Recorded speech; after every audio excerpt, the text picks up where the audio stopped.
সাল্লাল্লাহু আলাইহি ওয়াসাল্লাম 10টা আলামত আসার আগে কিয়ামত হবে না। কয়টা আলামত?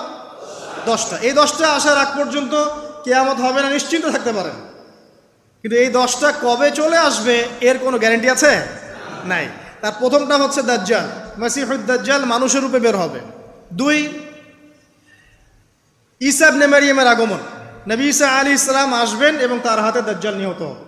কোথায় নিহত হবে সেটাও বলে দেওয়া আছে, প্যালেস্টাইনের বাবেলুদ নামক জায়গায়, যে জায়গাটা অলরেডি প্রস্তুত। 3 নাম্বার হচ্ছে দাব্বাতুল আরদ, জমিন থেকে একটা অদ্ভুত প্রাণী বের হবে যে মানুষের সাথে কথাবার্তা বলবে। এটা হাদিসে আছে, কিন্তু তা আমরা এখন নিঃসন্দেহে 90% মানুষ বিশ্বাস করবে না, এবং যারা একটু বেশি চেতনাধারী তারা বলবে যে মোল্লা মুন্সিদের কথা শোনো, প্রাণী বলে আবার কথা বলবে। কিন্তু হ্যাঁ, এই কথাটাই যদি নাসা বলে যে হ্যাঁ একটা প্রাণী আছে পৃথিবীর গভীরে, সে অচিরেই বের হবে এবং কথা বলবে, দেখবেন সবাই বিশ্বাস করছে। দেখেন চিন্তাগত শিরকটা দেখেন। যখন আমরা ওইসব মিডিয়া থেকে কোনো কথা আসে আমরা নিশ্চিন্তে নির্দ্বিধায় বিশ্বাস করি।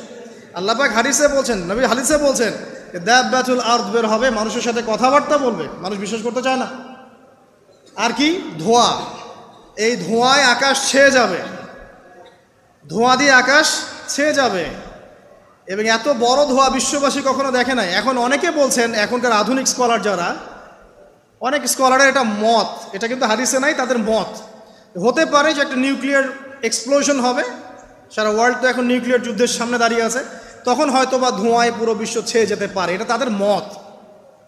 এটা হতেও পারে, নাও হতে পারে, হওয়ার সম্ভাবনা কিন্তু আছে, উড়িয়ে দেওয়া যাচ্ছে না। ঠিক আছে, 4টা। 5 কি? 5 হচ্ছে ইয়াজুজ আর মাজুজ, এই প্রকৃতি বের হবে, এরা কিন্তু আদম সন্তান, এবং তারা পৃথিবীর পানি খেয়ে শেষ করে ফেলে দিবে, মহাসাগরের পানি খেয়ে শেষ করে ফেলে দিবে। তারপর